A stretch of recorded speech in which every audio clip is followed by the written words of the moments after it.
Ok, ya, entonces iniciamos. Bueno, como les decía, ¿no? Esta patología, hemorragias de la segunda mitad del embarazo, es una patología relativamente frecuente en la cual ustedes deben conocer los factores de riesgo, cómo hacer el diagnóstico rápidamente, porque si no lo hacemos, llevamos a una morbimortalidad materna extrema y también como consecuencia fetal.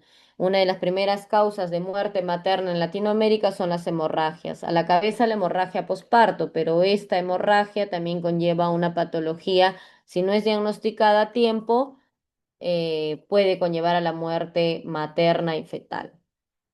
Entonces, primero tenemos que ver qué hacer si estamos frente a una gestante de más de 20 semanas que presenta sangrado vaginal. ¿Por qué englobamos mucho a esta edad? Las 20 semanas. ¿Por qué? Porque antes de las 20 semanas, cualquier hemorragia es considerada un aborto, ¿no? Después de las 20 semanas ya es considerada hemorragia de la segunda mitad del embarazo y son causa más frecuente de otro tipo de patologías, cosa que vamos a ver el día de hoy. Entonces, ¿qué es importante ver acá? Perdón, voy a sacar esto también, creo que no se puede,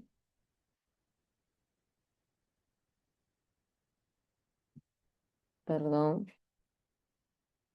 ya.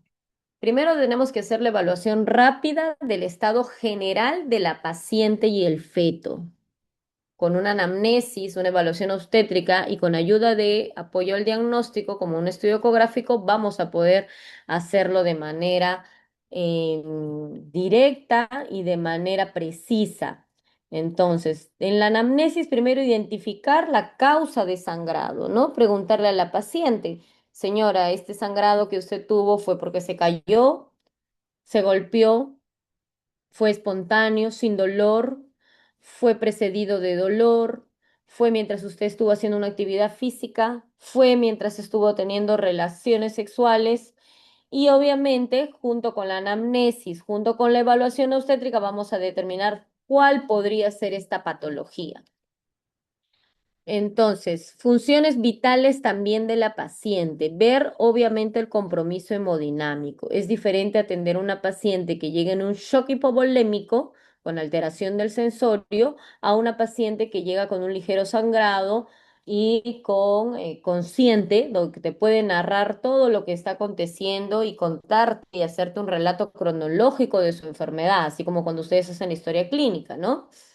Entonces es importante hacer la evaluación rápida de las funciones vitales, frecuencia cardíaca, pulso y presión arterial, para valorar este compromiso hemodinámico y distinguir si es una paciente grave o es una paciente de leve a moderado, ¿no? Si tiene algún trastorno causado por este sangrado, esta hemorragia. Dentro de la evaluación obstétrica, obviamente esta evaluación tiene que ser rápida, concienzuda, precisa, sobre todo rápida, ¿no? Obviamente sabiendo que estamos buscando. Tenemos que hacer la evaluación de la altura obstétrica para predecir más o menos qué semana de embarazo nos encontramos, sobre todo si la paciente desconoce el embarazo o se entera o el misma semana que está embarazada o no lleva un control prenatal, ¿no? Preguntar y, antes de preguntar, perdón, hacer la valoración clínica del tono y la dinámica uterina y la frecuencia cardíaca fetal, ¿no? El DPP, por ejemplo, tiene hipertonía, la placenta previa no la tiene, entonces todo eso es para poder hacer el diagnóstico diferencial. Luego, dentro de la evaluación obstétrica, hacer una especuloscopía. Ojo, toda paciente que esté sangrando, no debemos hacer tacto vaginal hasta definir de dónde es la hemorragia. Es diferente que venga una hemorragia de la zona vaginal o que sea una hemorragia netamente uterina que engloba las hemorragias de la segunda mitad del embarazo. Porque si es una placenta previa y le hacemos un tacto vaginal, podemos hacerla sangrar mucho más a la paciente. Entonces, ante un tacto vaginal, mejor poner espéculo antes que hacer un tacto vaginal para definir el origen. Y tan pronto como sea posible, hacer el estudio ecográfico para descartar placenta previa. Por eso les decía, antes de ello está contraindicado el tacto vaginal. Entonces tenemos causas. La que vamos a tratar ahora son las intrauterinas. Sin embargo, causas de hemorragia también pueden ser la vulva, que estén con algún sangrado por alguna lesión, que la paciente sea portadora de varices, que tenga algún desgarro por alguna contusión, alguna caída, alguna relación sexual. La vagina también puede tener algún desgarro, sobre todo asociado a coito. Cuello uterino, y eso lo vamos a evaluar con un espéculo. Está sangrando el cuello. Uy, perdón. Suena acá. Ya. Este cuello uterino puede tener una lesión polipoide, un tejido glandular anormal, por pacientes que de repente con una lesión intraepitelial escamosa, ¿no? Una neoplasia, cervicitis que esté ocasionando el sangrado, ¿no? Inflamación del cuello o un carcinoma, ¿no? Sobre todo si la paciente no ha tenido un Papa Nicolau actual. Entonces, cualquiera de esas causas me puede dar un sangrado. Pero ¿qué es lo que vamos a determinar? Nos preocupamos cuando ese sangrado proviene dentro del útero. ¿Cómo lo vamos a determinar? Ponemos un espéculo y el sangrado proviene dentro del útero. No es nada en vulva, no es nada en vagina, no es nada en la superficie cervical. Entonces, vamos a evaluar el día de hoy y vamos a distinguir cómo reconocer y hacer el diagnóstico diferencial de estas hemorragias intrauterinas, placenta previa, DPP, rotura uterina, rotura de vasa previa y luego posterior unos casos clínicos concisos, precisos para fijar algunos detalles. Dentro de placenta previa, uy, primero, ¿qué es la placenta previa? Es la inserción anómala de la placenta en el segmento uterino, o sea, en la parte inferior del cérvix. Eso es placenta previa. ¿Qué factores de riesgo tenemos? A la cabeza, una paciente gran multípara, pacientes mayores de 35 años, pacientes con hábito tabáquico. ¿Por qué las grandes multíparas tienen más riesgo a ser placenta previa? Porque cada embarazo, el blastocisto busca el lugar más oxigenado del útero para poder implantarse. Mientras más embarazos haya, este blastocito y esta placenta que se formó alrededor del blastocisto deja una cicatriz uterina. Entonces, cuando se embaraza, el blastocisto nuevo, el óvulo fecundado, no va a ir al lugar más cicatrizado, va a buscar un lugar más oxigenado. Entonces, mientras más hijos haya, la cicatriz uterina en la zona de implantación, que normalmente es el endometrio, en la parte central o alta, va a estar provisto de cicatrizaciones. Entonces, a más hijos, los últimos, el quinto, el sexto, el séptimo hijo, va a implantarse más abajo porque va a ser la parte donde va a estar menos con cicatrización y más oxigenada. Entonces se va a implantar abajo y alrededor de él va a crecer la placenta. Mire, se implanta abajo. Si la placenta ha crecido acá, porque el blastocisto usualmente se implantó por ahí, por este lado. Entonces la placenta fue y creció como previa. Es un factor de riesgo. No quiere decir que todas las pacientes gran multíparas las hagan, pero es un factor de riesgo determinante importante, igual que la edad materna avanzada. Pacientes con antecedente de legrado uterino, que ha recibido alguna instrumentación uterina, causando una cicatriz similar a un embarazo, ¿no? Endometriosis, paciente que tenga esta enfermedad, paciente que haya sido sometida a cualquier cirugía, cesárea, miomectomías, paciente portadora de miomas, hace más riesgo de placenta previa. Pacientes con periodo intergenésico corto, entre embarazo y embarazo, menos de 18 meses. Placentas grandes con alguna patología que le hagan hacer placentomegalia, ¿no? Y la paciente con algunos tumores uterinos. Todo eso son factores de riesgo para placenta previa. Clínica. Lo característico de esta placenta previa son tres. Dentro de los tres, la más importante, el sangrado sin dolor. La placenta previa, acuérdense, es un sangrado indoloro. Es el síntoma más característico. Este dolor suele ser insidioso, indoloro, continuo y puede ser de cantidad variable. Y esta cantidad puede llevar a la paciente a una anemia o a un shock, ¿ya? Es importante eso. Más o menos para que ustedes puedan fijar esta clínica, es característico la famosa paciente que está durmiendo y se levanta y encuentra manchada su cama de sangre. Entonces, es un sangrado indoloro, ¿no? La paciente no lo sintió, no sintió irritabilidad uterina ni un malestar, sin embargo, sangró.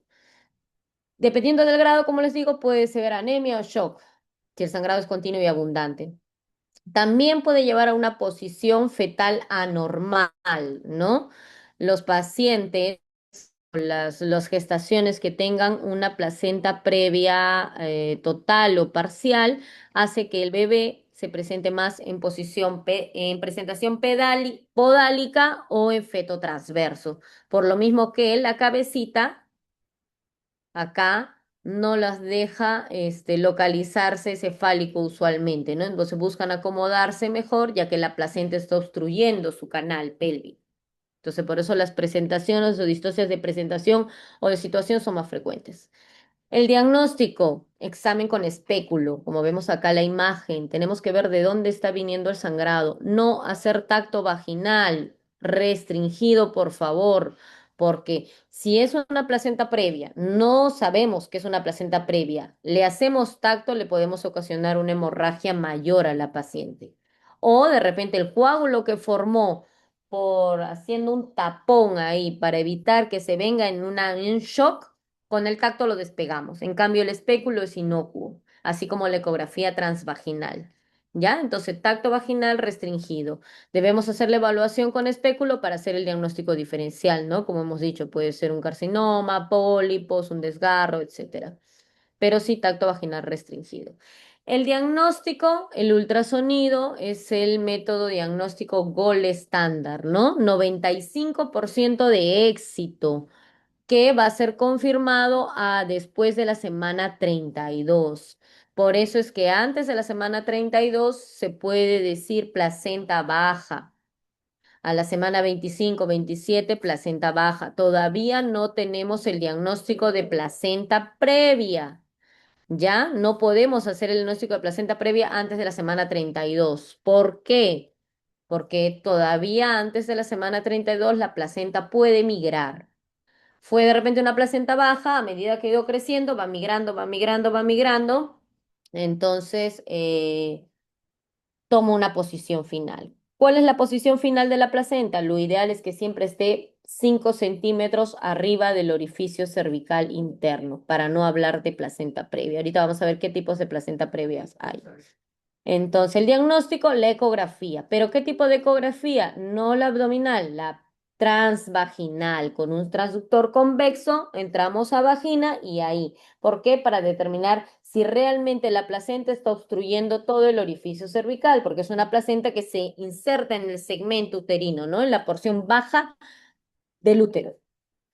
Va a ayudar la ecografía transvaginal, determinar la localización exacta de la placenta segura aun cuando exista sangrado activo y tiene una sensibilidad de casi el 88% y una especificidad sobre el 98,5%. Vamos a ver las imágenes. Bueno, acá tenemos una especuloscopía de una placenta previa parcial en una gestación de 32 semanas en un examen con espéculo y el cuello uterino ya está dilatado 3 a 4%. 3 a 4, perdón, centímetros. Acá están las membranas, la cabeza debe estar acá o alguna parte fetal y la placenta, miren cómo va protrudiendo del orificio. Obviamente, esto es una imagen donde no hay sangrado ni nada, pero normalmente cuando vemos así, la paciente está en una hemorragia y el bebé está teniendo un sufrimiento fetal, ¿no? Por eso se comporta como una emergencia. Entonces, dentro de la clasificación tenemos que conocer que hay 4 tipos de placenta previa. Placenta de inserción baja, marginal, previa parcial y previa total. Miren las imágenes, por favor. Placenta previa total obstruye todo el orificio. Placenta previa parcial, parte del orificio, pero no todo marginal y de inserción baja. ¿Cómo vamos a hacer la diferenciación de estas? Por la ecografía y cada ecografía nos va a dar un valor, todo determinado desde el cuello, el orificio cervical interno hasta el borde de la placenta, ¿no? Acá por eso se dibuja Miren, obviamente ustedes no son duchos en ecografía todavía, pero tienen una orientación ahora que están rotando gineco, sobre todo cuando van a ver ecografías, pero más o menos nosotros vemos así cuando hacemos una ecografía transvaginal, por eso se está dibujando acá el cuello uterino, ¿no? Todo esto es el cuello uterino. Nosotros ponemos el transductor endocavitario y vemos dónde está la placenta. Si la placenta está de 2 a 5, de más de 2 a 5 centímetros del orificio cervical, que es si están viendo mi flechita, ¿no? Chicos, alguien que me diga, por favor. Sí, doctora, sí, soy. Ok, entonces, en la flechita queda el orificio cervical interno, este es el externo, este es el cuello del útero. Entonces, yo entro con mi traductor y veo desde mi orificio cervical interno a cuántos centímetros está la placenta. Si es más de 2 a 5 centímetros, hablamos de una placenta de inserción baja. Como les dije en un inicio, la placenta normalmente inserta está más de 5 centímetros del orificio, o sea, debería estar de acá hacia arriba. Inserción baja, más de 2 a 5 centímetros. Luego tenemos la placenta previa marginal. Igual acá, el cervix, orificio cervical externo, interno, y la placenta, el borde de la placenta está entre 0 a 2 centímetros del OSI, orificio cervical interno, 0 a 2 centímetros del OSI. Placenta previa oclusiva, parcial. La placenta, el borde de la placenta llega al orificio cervical, pero no lo atraviesa o no lo cubre en su totalidad, pero sí llega al orificio cervical, como si fuera en 0 centímetros, ¿no? Llega al orificio cervical interno. Y la oclusiva total, uy, no está. Bueno, la oclusiva total sale, perdón, se ha copiado lo mismo.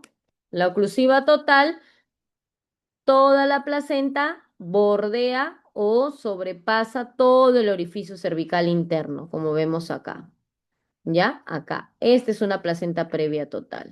Parcial, llega al borde, pero no lo sobrepasa en su totalidad. En cambio, la total, pues como dice su bien dicho, lo atraviesa, uy, en su totalidad, ¿no? Lo pasa. Ok, sigamos. Entonces, una vez hecho el diagnóstico, eh, tanto clínico como por imágenes, debemos llevar al tratamiento. Este tratamiento está condicionado por y debe estar está condicionado por primero ver la severidad del sangrado. Es diferente de tratar una placenta previa con un sangrado que no lleva a la paciente ni anemia ni a shock o una paciente que la está llevando a anemia y a shock. Depende también mucho de la edad gestacional. Si es una placenta previa que está sangrando en una paciente con maduración pulmonar ya completa, o sea, más de 34 semanas, 35, 36, más allá,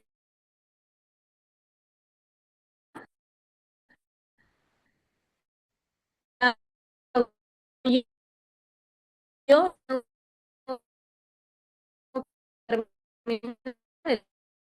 el embarazo, porque esa placenta previa que hemos dicho que el diagnóstico se hace a partir de las 32, pero a veces hay placentas bajas que no todavía tienen el diagnóstico de placenta previa, pero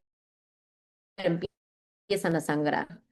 Está sangrando, es una placenta previa y tiene contracciones, yo digo, esa paciente, si no paro las contracciones, va a seguir sangrando, va a empezar a dilatar y va a ser peor. Entonces, ¿qué tendría que hacer?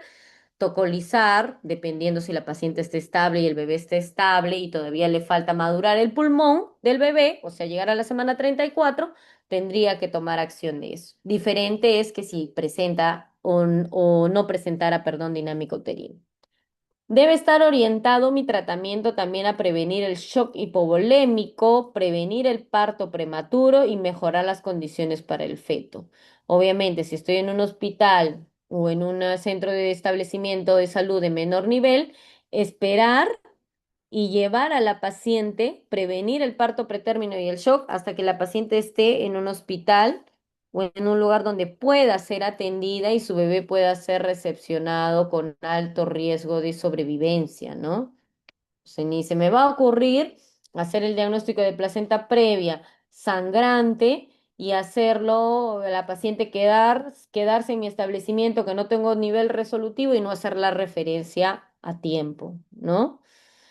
Ok, vigilar la actividad uterina, el dolor y el sangrado. Obviamente, en una paciente que llega sangrando, que ya tengo el diagnóstico de placenta previa, tengo que tomar las pruebas hemáticas correspondientes, grupo sanguíneo y factor, reservar depósito de sangre, porque la paciente va a continuar sangrando hasta que le resolvamos el asunto. Y durante la cesárea, que usualmente se da en la placenta previa, la paciente va a continuar sangrando y podemos llevarla a una hemorragia y una muerte materna. Toda paciente con sangrado vaginal secundario a placenta previa debe ser hospitalizada.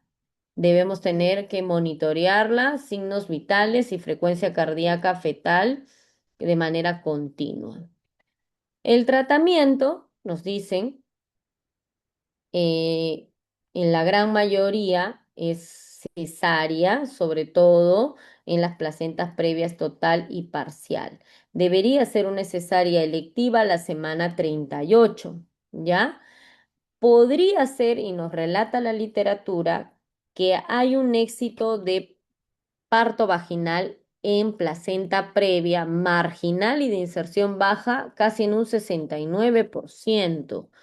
Pero sobre todo esta literatura pues nos orienta a un embarazo o a un trabajo de parto en este tipo de condiciones de placenta previa que está 100% monitoreado estrictamente, ¿no? Porque si bien es cierto, la cabecita va a poder atravesar el canal porque no lo está obstruyendo o la placenta no lo está obstruyendo, ni siquiera está llegando al orificio, puede ser que no sangre, pero y si sucede, tienen ellos todas las armas para ingresar a la paciente de manera rápida, emergencia, a una cesárea.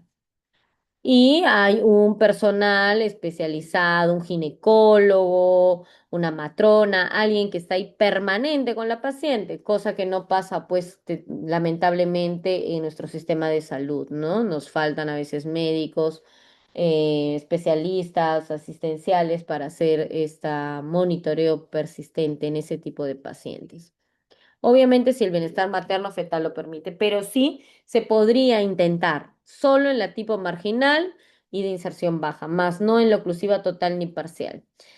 Y se planifica una cesárea más histerectomía, dependiendo la cantidad del sangrado, porque a veces las placentas previas totales sangran en demasía y que no va a parar la hemorragia por la neovascularización que ha hecho la placenta para que ésta pueda anidarse en la parte del segmento inferior, o puede ser que la paciente esté frente al famoso acretismo placentario, que ahorita lo vamos a ver un poquito, ¿no?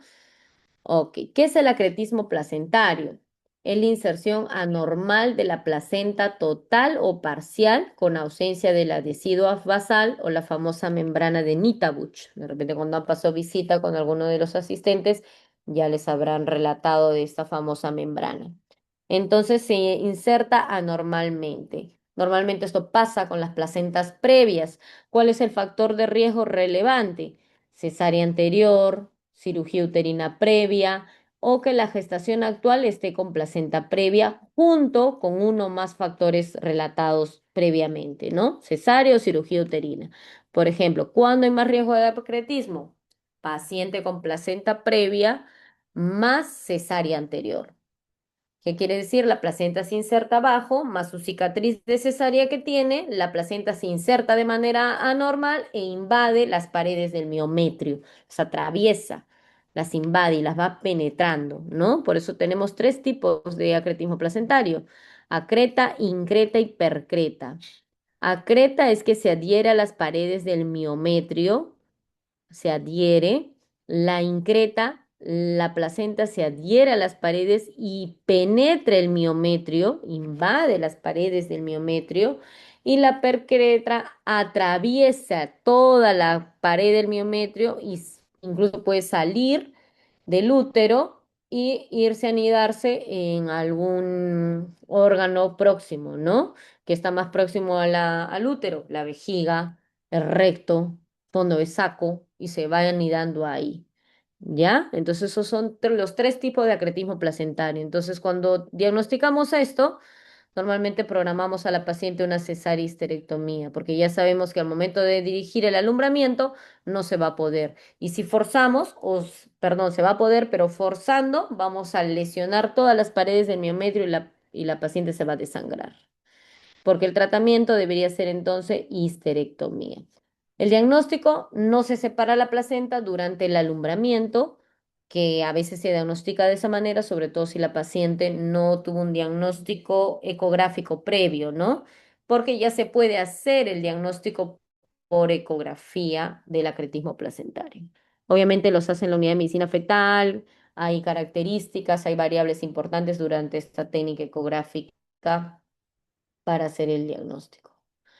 Ok, recomendaciones en una paciente que tiene placenta previa. Primero, abstinencia sexual una vez realizado el diagnóstico, que es a partir de la semana 32. Decir a la paciente no puede tener relaciones, esto lo puede hacer sangrar.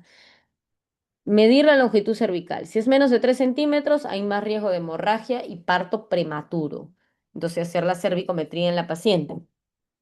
Y hay que tener técnicas para prevención de anemia materna, ¿no? La paciente que ya tiene el diagnóstico de placenta previa, decirle, ¿sabes qué? Tienes que hacer tu depósito de sangre porque puede sangrar durante la cesárea. Colocación de la vacuna inmunoglobulina anti-D en paciente RH negativo. Paciente con placenta previa y RH negativo, pese a que no sangra, tenemos que colocarle la vacuna. ¿Por qué? Porque si se presenta un sangrado, va a sensibilizarse y va a empezar a formar los anticuerpos. Recomendación del Colegio Americano de Ginecología y Obstetricia. ¿Ya? Eso con respecto a placenta previa. Acuérdense, factores de riesgo, diagnóstico y tratamiento. Pasamos ahora a DPP, desprendimiento prematuro de placenta.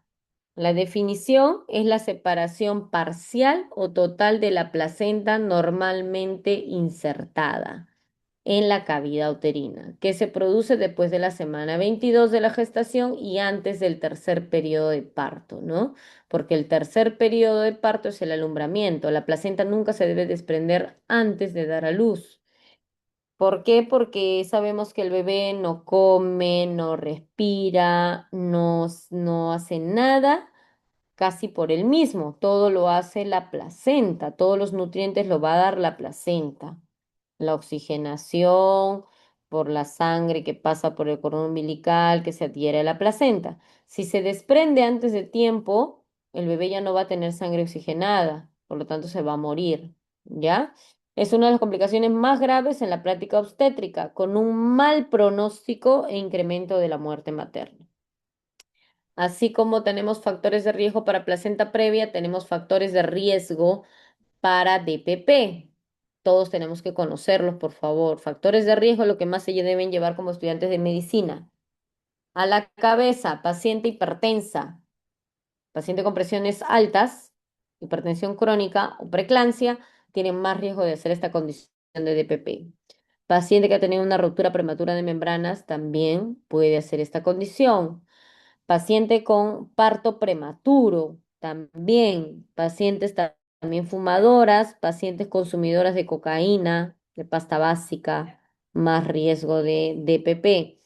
Paciente con alguna trombofilia, algún trastorno de coagulación, hace más riesgo de DPP. Paciente con desprendimiento traumático. ¿Qué quiere decir? Paciente, perdón un ratito, Sandro, ¿puedes cerrar por favor la puerta? Gracias.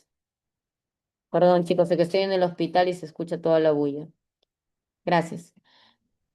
Desprendimiento traumático, ¿no? La famosa paciente que se golpeó directamente la barriga, ya sea por un accidente de tránsito, porque se cayó o porque sufrió violencia familiar. Es importante, violencia doméstica. Algunas pacientes llegan, doctora, me peleé con mi esposo, o me caí de las escaleras, o me golpeó en la barriga. Es lo que llega a la emergencia, ¿no? Entonces, eso es un desprendimiento traumático por alguna contusión. Pacientes portadoras de miomas, más riesgo también de DPP. Y las pacientes que hayan tenido un antecedente de DPP, también hay más riesgos, ¿ya? Entonces, por favor, todo esto tenemos que saberlo, ¿sí? Clínica, a diferencia de la placenta previa, que es un sangrado indoloro, el DPP es un sangrado muy doloroso. Hay un dolor permanente, es de comienzo brusco y se conoce como el útero hipertónico, hipertonía, dolor, ¿ya? Esto es importante. Entonces, sangrado vaginal doloroso, útero hipertónico, permanente. El sangrado, para diferenciar también, no es mucha la diferencia, pero sí se ha reportado que en la colorimetría del sangrado, en la placenta previa el sangrado es más rojo vivo, rojo brillante. En cambio, en el DPP el sangrado es rojo oscuro, pero asociado a mucho dolor. Como vemos acá la paciente con fascia dolorida, ¿no? Es diferente a la otra clínica.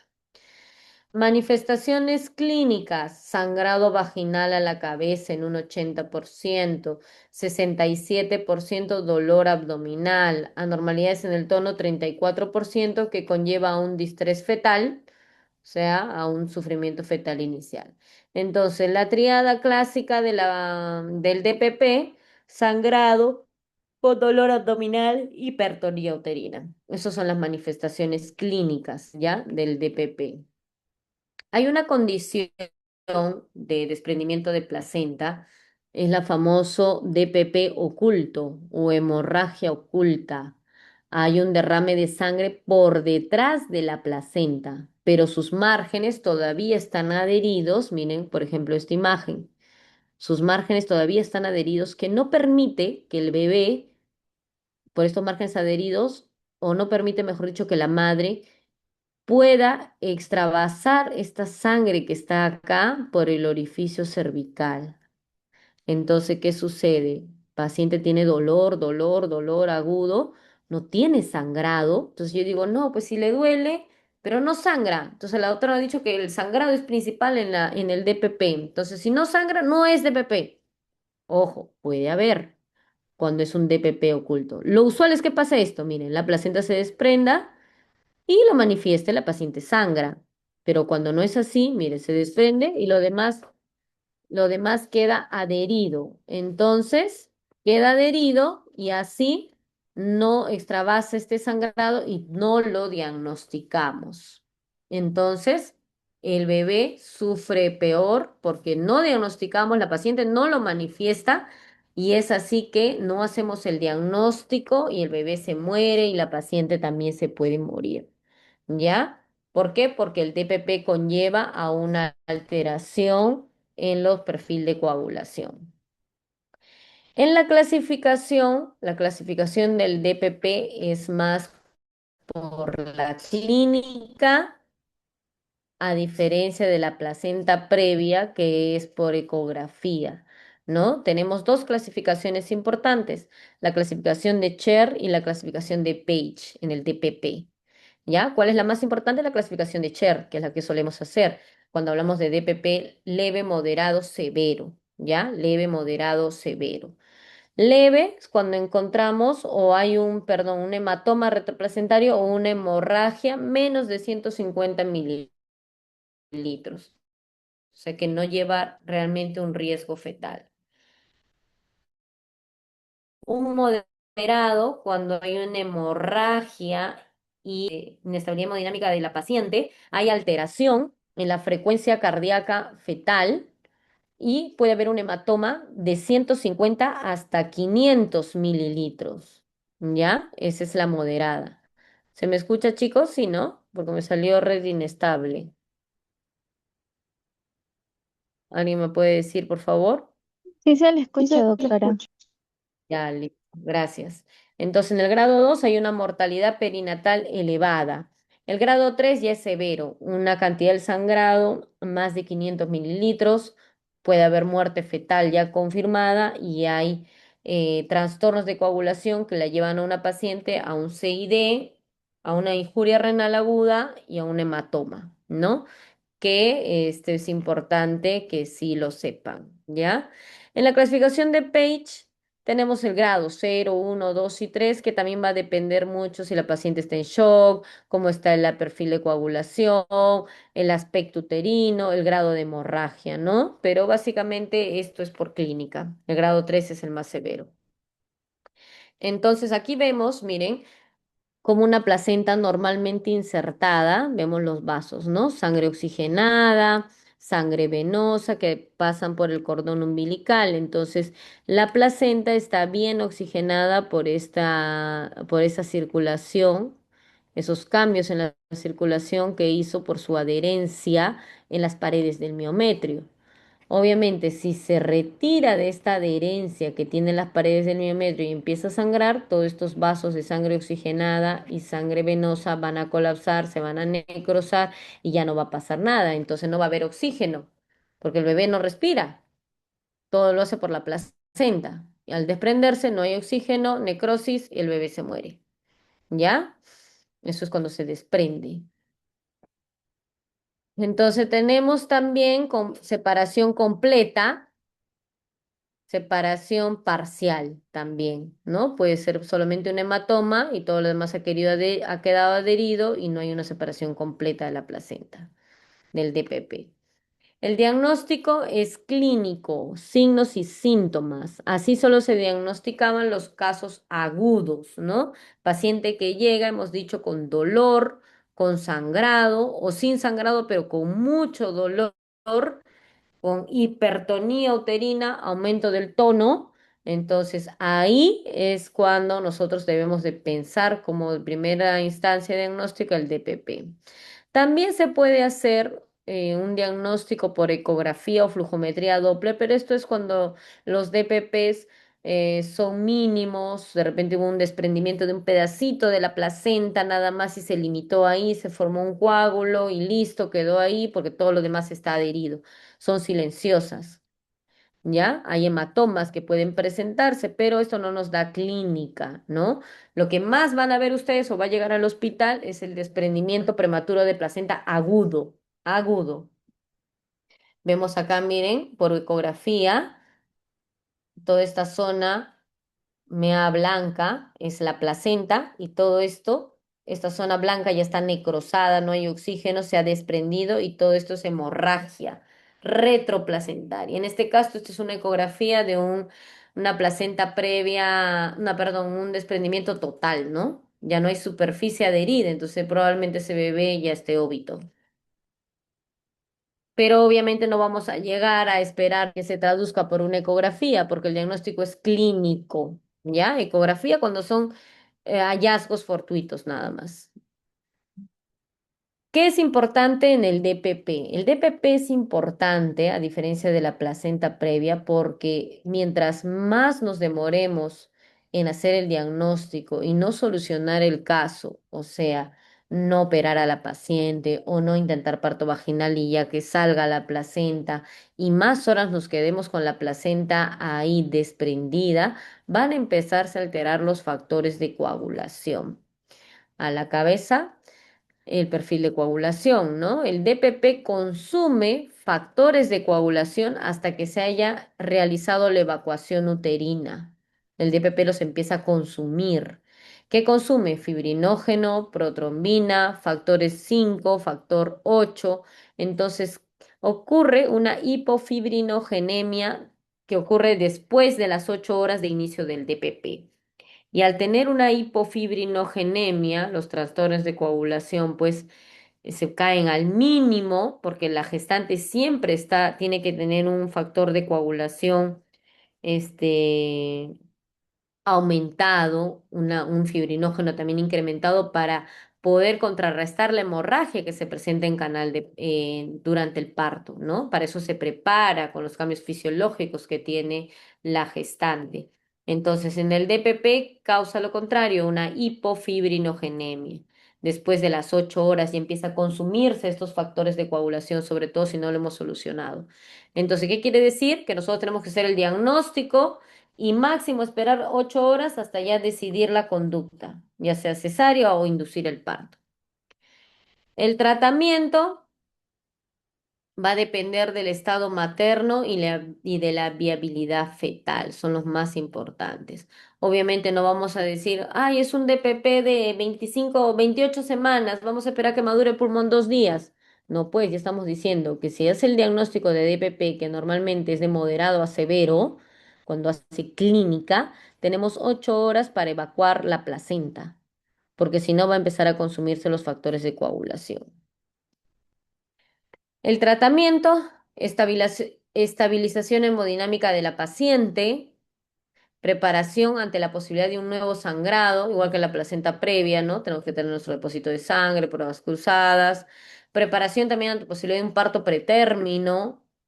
Si no tengo a nivel resolutivo y estoy sospechando en un DPP, antes que se ovite, tengo que referirlo y vía adecuada para culminar la gestación, ¿no? Normalmente los DPPs, nos dice la literatura, si es un DPP leve, podemos intentar parto vaginal, pero monitoreado, igual que la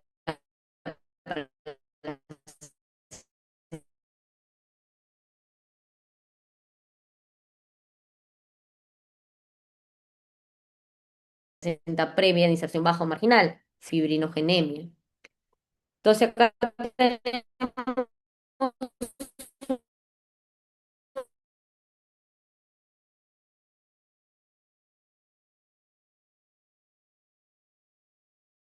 un algoritmo.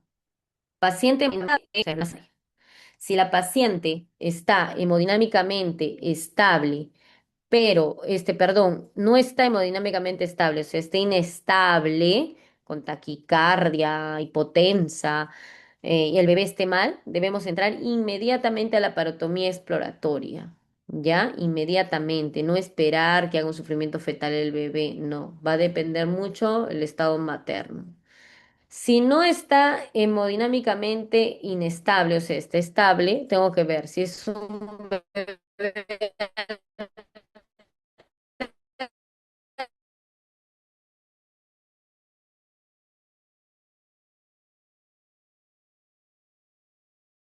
término, es Doctora, disculpe, se un escucha bebé entrecortado. prematuro. Sí, pero si es un DPP moderado a severo, ¿aló? ¿Me escuchan ahora? Se está cortando por partes, doctora. ¿Se me escucha? ¿Todo el rato está entrecortado?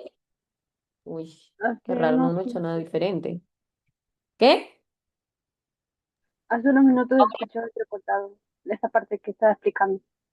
Ya, ahora Ahora está mejor. seguro debe ser la señal, va y viene un poquito. Ok. Como les digo, si es un bebé a término y tiene DPP leve, podemos intentar maduración cervical e inducción de trabajo de parto, si el estado materno-fetal lo permite. Normalmente, como les digo acá en el MINSA, en salud, no intentamos parto vaginal. DPP diagnosticado, DPP que yo tengo que sacar por cesárea. No voy a esperar que me haga un sufrimiento fetal, ¿ya? Si es un DPP leve y si es prematuro, puedo esperar a hacer maduración pulmonar, estando evaluándolo al bebé, haciendo ecografías seriadas y observación, ¿no? Pero me la juego, pues como se dice, ¿no? Porque el bebé en un momento es leve y luego pasa un desprendimiento total y se puede morir el bebé, ¿no? Y la mamá hacer hipofibrinogenemia. Tenemos que hacer también un monitoreo materno-fetal permanente, manejo para evitar el shock hipovolémico. Si la paciente me hace coagulopatía por consumo, estar en un hospital que me permita transfundir a la paciente sangre, crioprecipitados, plasma fresco, plaquetas, ¿no? Para recuperar estos factores de coagulación que está teniendo, que podría tener la paciente con este DPP. Entonces, el DPP tiene complicaciones. La más grave es el CID, coagulopatía por consumo. ¿Cuándo se da? Cuando tenemos un fibrinógeno menor a 150 miligramos por 100 mililitros de plasma. O sea, si ustedes piden a la paciente sus factores de coagulación y me sale fibrinógeno menos de 150, menos de 100, preocúpense, porque la paciente está consumiendo factores de coagulación y la paciente puede entrar en una coagulación intravascular diseminada y no recuperarse. Una vez que ya entra la paciente a una coagulación intravascular diseminada, es más difícil que salga. Entonces, evitarlo, ¿ya? Por eso es de que se tiene que solucionar en un lapso de 8 horas, estar monitoreando.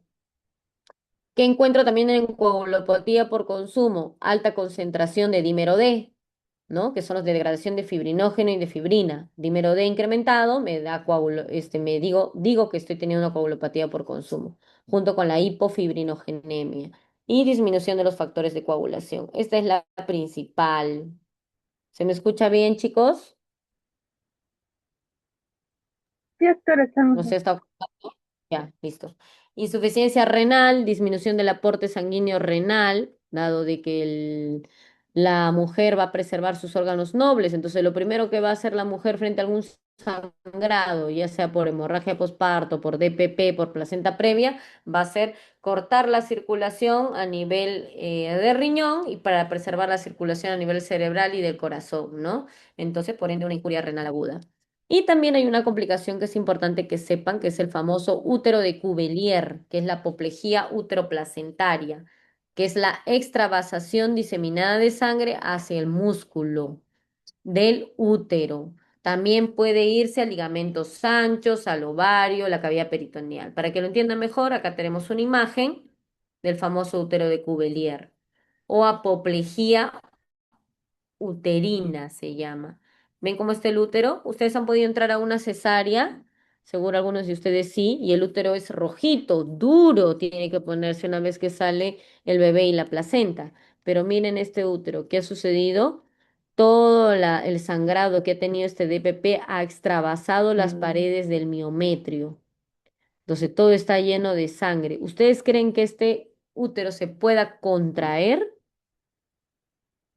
Después de que todo está lleno de coágulos de sangre, todas las fibras musculares del miometrio se van a poder contraer. No, entonces va a ser atonía uterina. Y ese útero de Cuvelier va a empezar a sangrar. Va a empezar a sangrar porque no se va a poder contraer. Esa es la famosa apoplejía uterina o útero de Cuvelier. Ese útero ya no me sirve, voy a tener que sacarlo. ¿Ya? ¿Sí? ¿Se entendió qué es el útero de Cuvelier? ¿Se entendió?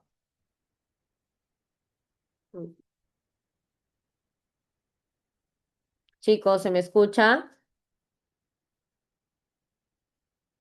Sí, doctora. Ok. El diagnóstico también se hace por anatomía patológica, ¿no? Vemos, sacamos la placenta, miren, y esta zona es la que se ha desprendido. Se evidencia un coágulo ahí, un coágulo que se ha formado en el desprendimiento de la placenta. También se puede hacer por anatomía patológica.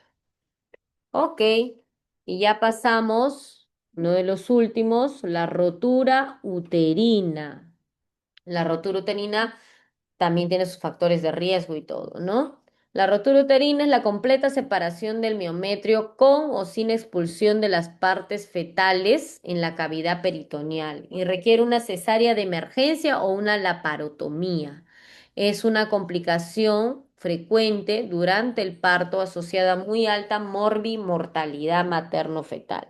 Tiene una incidencia del 0,1%. Esto quiere decir de 1 en 1000 partos, pero esto es una hemorragia que si es que no hago el diagnóstico o pienso como sospecho como diagnóstico diferencial, la paciente va a entrar en un estado de shock, también se va a morir.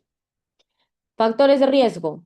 Primerito, cesárea anterior. Paciente que esté haciendo un parto vaginal en cesárea previa, ¿no? Más riesgo de rotura uterina, pero es 0,1%.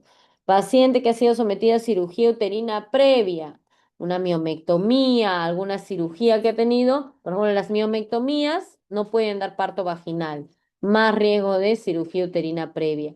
La cesárea anterior una vez todavía tiene condiciones o puede dar parto vaginal porque la zona del segmento, que es donde se realiza la incisión en la cesárea, es muy noble, cicatriza bien. Entonces, por eso es que cortamos en el segmento uterino, por eso se puede dar chance de parto vaginal en cesárea previa. Pacientes con edad materna avanzada, otro factor de riesgo, periodo intergenésico corto, menos de 18 meses, ¿no? Paciente que se embaraza prontamente entre bebé y bebé, más riesgo de rotura. O maniobra sin taparto, ¿no? La famosa maniobra de Christeller, que le estamos empujando ahí al bebé cuando está coronando, o antes de que corone, empujando el fondo uterino, podemos ocasionar una rotura. Y tenemos la clasificación etiopatogenia. Puede ser una rotura espontánea, una rotura por traumatismo o una rotura iatrogénica. Miren, esta es la famosa maniobra de Christeller. Ven acá, el bebé está ahí. Eso es porque no sabemos en qué momento hacerla. Nunca se hace maniobra de Christeller cuando el bebé no está coronando. La cabecita del bebé tendría que estar acá. La hacemos antes y el bebé todavía está arriba. ¿Qué vamos a hacer? Que vamos a hacer que la zona del segmento, que se adelgaza o la cicatriz de cesárea previa, se enlonga y se rompa las fibras uterinas por hacer una presión antes de que el bebé esté coronando, porque aquí no se obstaculiza el pubis. Para esto tenemos signos de rotura inminente y signos de rotura consumada, ¿ya? Signos de rotura inminente, o sea que me está avisando, ojo, te está diciendo, se me va a romper el útero, te avisa la mamá, te avisa los síntomas. Y la rotura consumada es cuando ya no se puede hacer nada, pues se rompió, ¿no? Entre la rotura inminente tenemos alteración del estado general. La paciente se vuelve ansiosa, la paciente no tolera la palpación de la barriga, le duele. Hay hipersistolia y taquisistolia, alteraciones en la contracción, ¿no? Tono aumentado, contracciones seguidas. Están los famosos dos signos característicos de la rotura inminente, el signo de Bandel y el signo de Fromm. Signo de Fromm es la palpación de los ligamentos redondos a nivel del abdomen. Vaya a tocar como dos cordones tensos, el signo de Fromm, que decir que se está empezando a romper o me está avisando que se quiere romper. Y el signo de Bandel, el signo del reloj de arena. Por acá, acá lo tenemos, ¿no? Miren cómo está este útero. Miren cómo está una barriga normal y la barriga con el signo de Bandel. Se forma como un reloj de arena, como que se acintura un poco y se forma así y la paciente está con mucho dolor. Este es el signo de Bandel, ¿ya? Y en el tacto vaginal hay sangrado escaso. La rotura uterina normalmente no sangra vía vaginal, es muy poco probable a diferencia del DPP y la placenta previa. El sangrado es más intrapélvico, intraabdominal y por ende es más aparatoso su problema. Acá tenemos una rotura inicial, miren, ya con una inminencia de rotura, ya con una rotura consumada. Está roto ahí. Se rompe un poquito más, va a salirse la cabeza y va a nadar ahí en canal de la pelvis y obviamente si se sale el bebé del útero, se va a jalar la placenta, se va a desprender y se va a morir, ¿no? El signo de Vandal ya les expliqué y el signo de From, ¿no? Vandal y From normalmente vienen juntos, reloj de arena. Ese es el signo inminente de rotura uterina. Y ya la rotura está consumada cuando hay un dolor de inicio brusco, la paciente está dolorida, luego viene un dolor brusco y la paciente, uff, ya, descansó, ya no le duele mágicamente. Se relajó el útero, ya no hay taquicistolia, ya no hay hipertonía, hay un cese repentino de las contracciones. Cese repentino. ¿Por qué? Porque ya que el útero ya no está luchando, porque ya se rompió. Viene inmediatamente una hemorragia seguida de un cuadro de shock. Viene una cuadro de shock hipovolémico. Se pueden palpar fácil las partes fetales, sobre todo si el bebé ya con esa rotura consumada salió dentro del útero y se fue a canal vaginal, ¿no?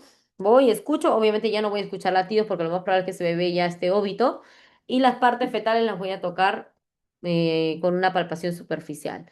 Hay anemia aguda y shock y hay auscultación fetal negativa por lo mismo que el bebé ya falleció.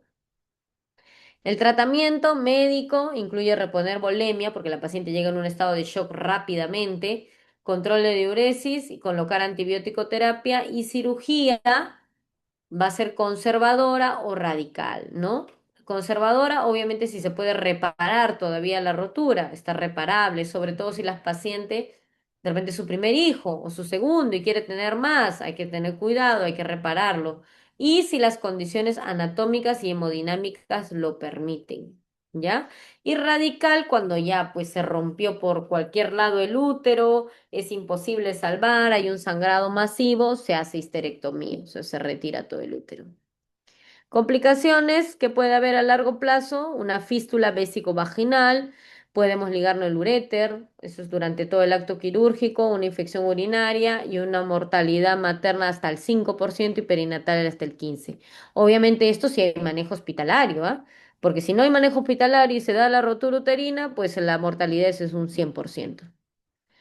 Entonces, para esto debemos tener en cuenta que existen escalas, ¿no? Que existen puntajes, porque ya estamos diciendo que la rotura uterina, un factor de riesgo es someter a la paciente en una cesárea previa, ¿no? Que se puede romper el útero, sobre todo si tiene perímetro genésico corto. Por eso ahora tenemos escalas, variables, que nos ayudan a poder decir, ojo, esta paciente sí tiene un riesgo elevado de rotura uterina, no les estés dando chance de parto vaginal. O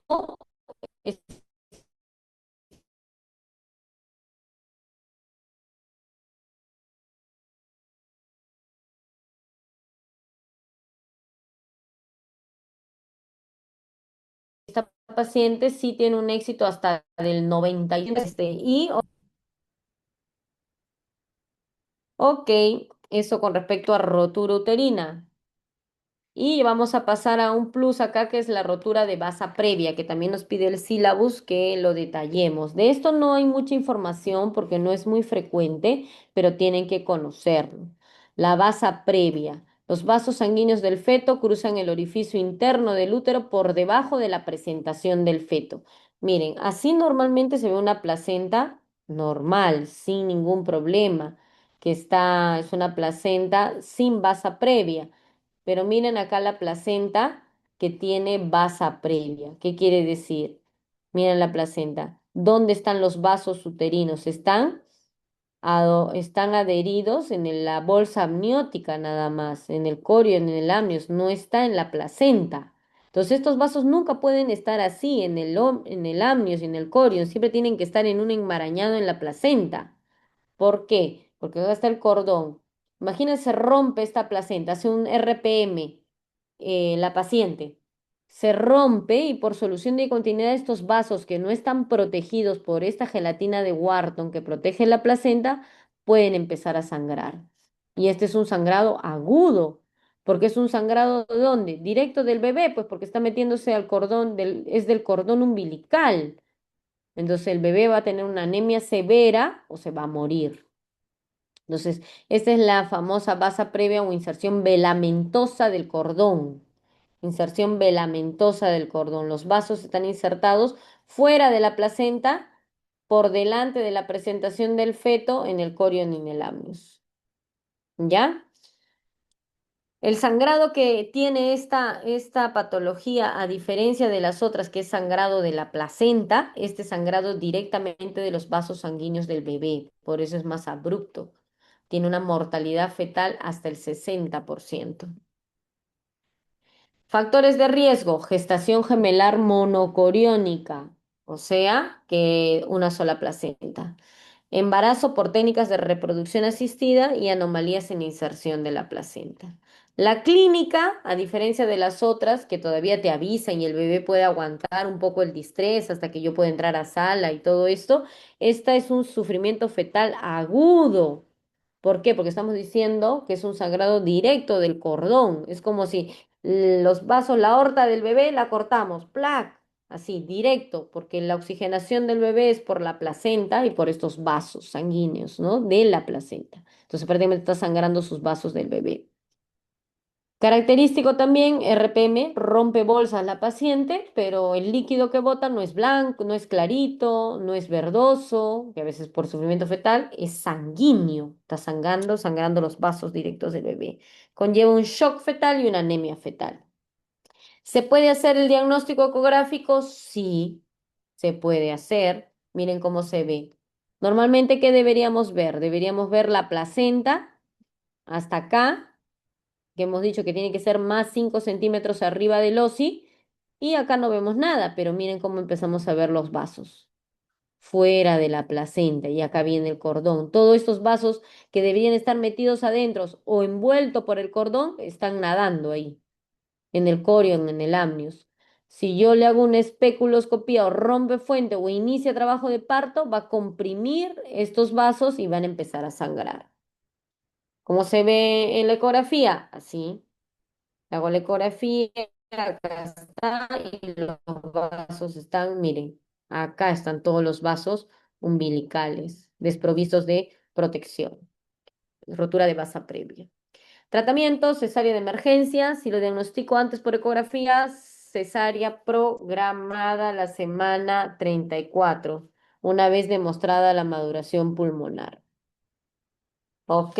¿Alguna pregunta de estas tres patologías para pasar a algunos casos clínicos y dar por terminada la clase?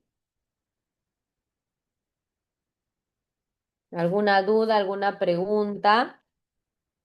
Solo veo a cuántos están conectados. Solo 24.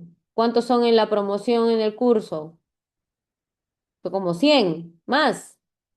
Entonces, o ha pasado dos cosas, o la delegada, la que me ha pedido que cambiemos la fecha por el examen, no ha socializado esto. ¿O qué pasa? Que no se conectan, no hay interés. Delegada, avisaste y tú comunicaste que ustedes estaban pidiendo el cambio de fecha.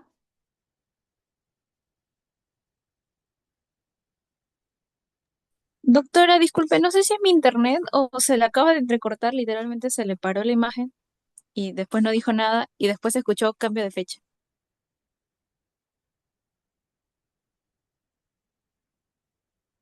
¿Me escuchan?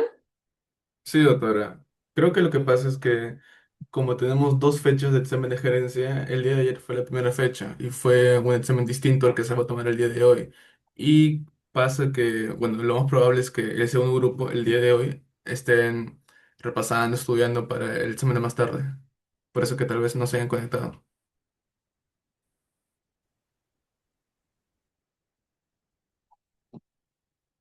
¿En total?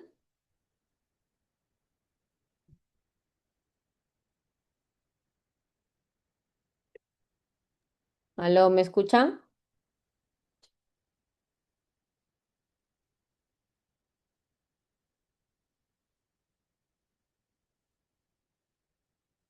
¿Me escuchan?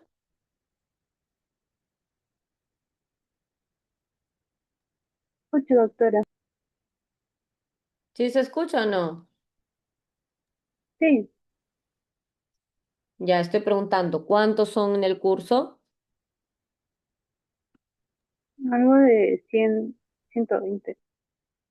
Pero no están ni conectados 25. El problema es que después la jefa, la coordinadora, puede quejarse y puede decir, doctora, su fecha, los alumnos no se han conectado, no ha habido asistencia y han renegado porque usted ha cambiado la fecha, cuando en realidad no le he cambiado yo, ¿ah?